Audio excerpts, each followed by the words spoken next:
Добър ден на всички! Преди да започнем, ще направим ето тези уговорки. Няма никаква гаранция, че това, което виждате и чувате, ще ви от полза. И всяко ваше действие и бездействие си остава за ваша сметка на ваша отговорност. Така, какво ще направим сега?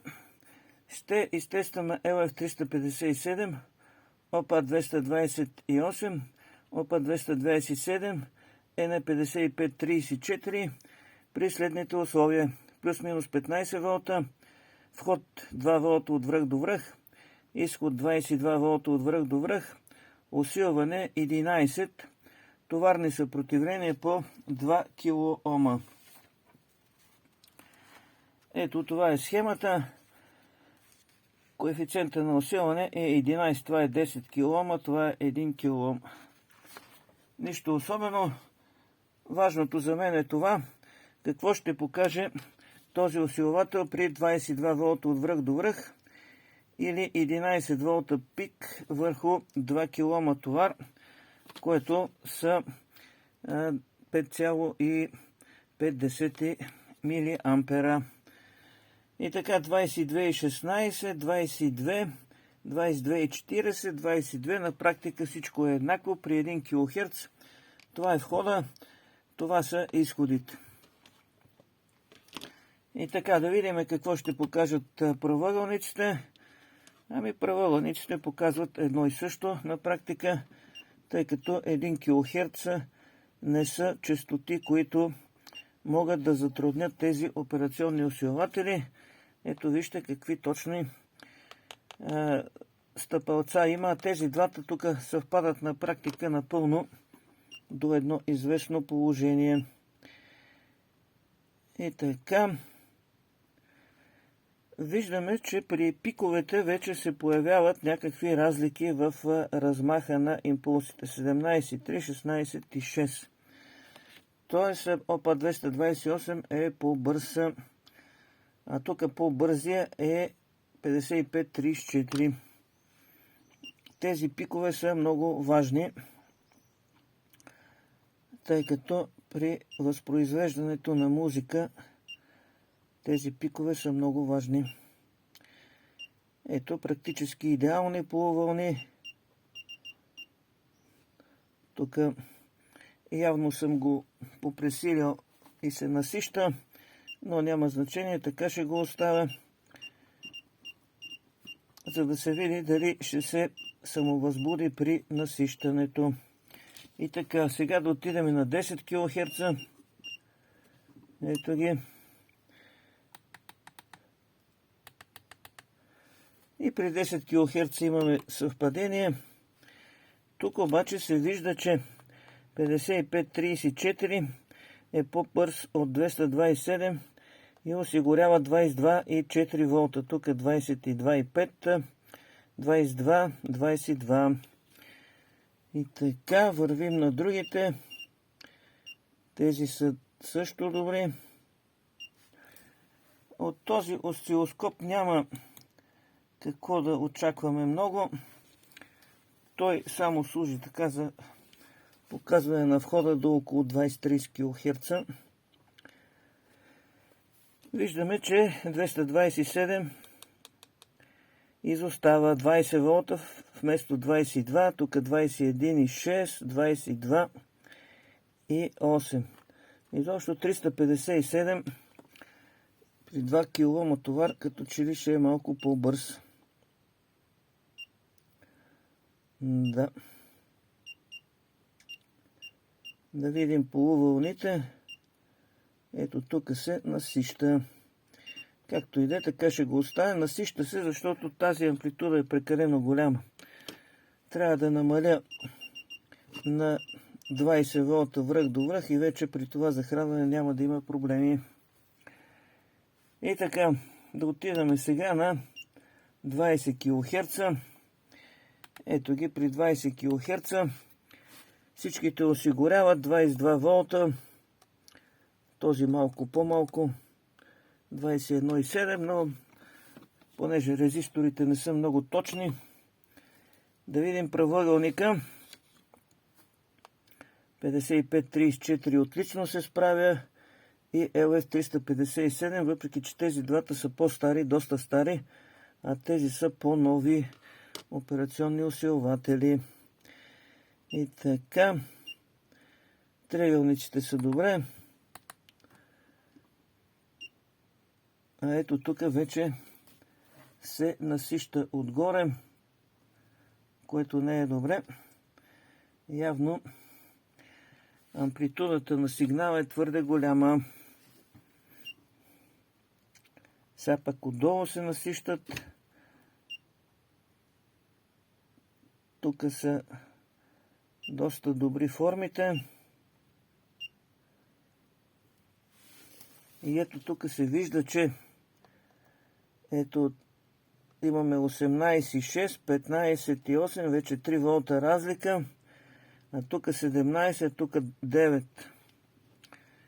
Вижда се, че дори при 20 кГц вече и при такова усилване имаме разлики. Да.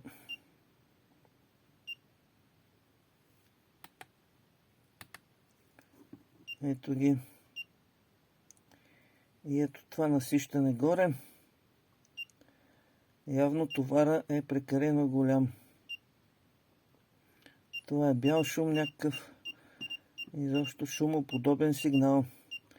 Сега това, което ще направим ще отидем направо на 100 кГц. Да видим какво ще направят при 100 кГц.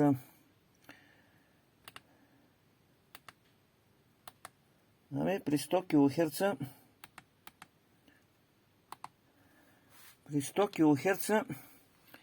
вижте, тези двата на практика все още съвпадат напълно. 5534 се справи отлично. Опа 227 вече не съвсем. 21 волта, 21 волта, 11 волта, 22 волта. Доста добре. Сега можем да видим другите. Това е правоъгълника. Ето го правоъгълника. Ами виждаме, че 357, жълтото тук, и 5534 се справят доста добре с правоъгълника. Особено 357, при това дава тук 24 волта, 22 волта, 12 волта и 23 волта. Това е заради тези отскоци. Добри или лоши, това е. Да видим синусоидата. Ето я. Бих казал много добра синусоида. А другите са проблематични, но това е добре. Ето тук. Това триъгълниче и тук виждат се стъпалцата, което е ценно. Тук имаме някакви проблеми, които след това ще изследвам. Да се върнем пак на синусоидата. Ето я синусоидата. Отиваме на 200. И на 200 кГц имаме доста добри синусоиди. При това забележете 22 волта, 21,7, 22. Тоест при 200 кГц те осигуряват плюс-минус 11 волта или 22 волта от връх до връх. Прекрасно. 300 кГц. 300 кГц значи спадане с 30% ще бъде спадане с 6. 22 без 6 са 16 волта. За сега се държат. Обаче ето този започва да прави сигнали, които не са съвсем синусоидални. Значи 357 си прави синусоида, другите правят нещо като триъгълници, като този прилича нещо на синусоида. Това са 300 кГц. Ето 300 кГц тук. Така, 400 кГц. 400 кГц. Това е 3 децибела на 55-34 и по-малко още по-малко, по-големи загуби за 228. Т.е. 228 и 55-34 ще напуснат класацията след малко. Отиваме на 500. И така, 500 кГц. 21,4, 10,12, 2,4, 11,9. Да. Изобщо тези напуснаха. Остана 357, 600, 600, 700, 800, 900, 1000. 1 МГц. Да се върнем пак на 900. Да, 900 е добре. При 1 МГц вече синусоидата започва да се изкривява отдолу. 1 МГц. Ето 1 МГц, 21 волта. Тук 4,6, 1,4, 4,47. Изобщо 357 и 55,34 се държат най-добре при такъв голям размах. 1 МГц. 1,100, 1,200, 1,300, 1,400. Да. 1400. Тук вече е триъгълник. Не ме вълнува особено. Да се върна на 1 и да видим. Правоъгълника вече няма нищо общо с правоъгълник. Изобщо никаква форма, освен синусоидална. Да се върна на синусоидата и да започна да смъквам честотата 900, да отидем на 500 кГц. Да видим другите форми. Отново правоъгълника е много зле. Да. И така, къде ще започне да изглежда добре правоъгълник? 400, 300. Ето. При 300 кГц имаме нещо, което прилича на правоъгълник с 357. Останалите са далече от правоъгълника. Да видим триъгълниците. Не, тук е ужасно. Изобщо. Да. Тогава трябва да слезем още на 200. При 200 кГц. При 200 кГц. Почти поносим правоъгълник. Даже и при 200 не бих казал, че е красив, но при 100 вече е доста красив правоъгълник.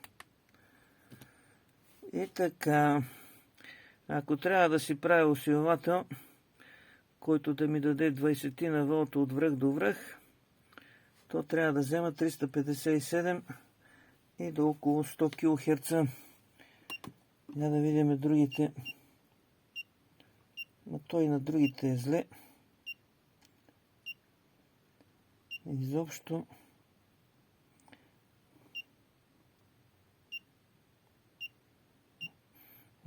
тези усилватели не са точно това, което ми трябва. Тук е доста красиво, бих казал. Да. До 100 кГц ще ми свършат работа.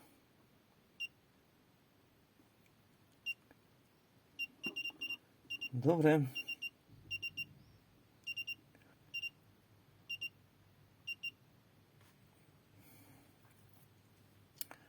Това беше.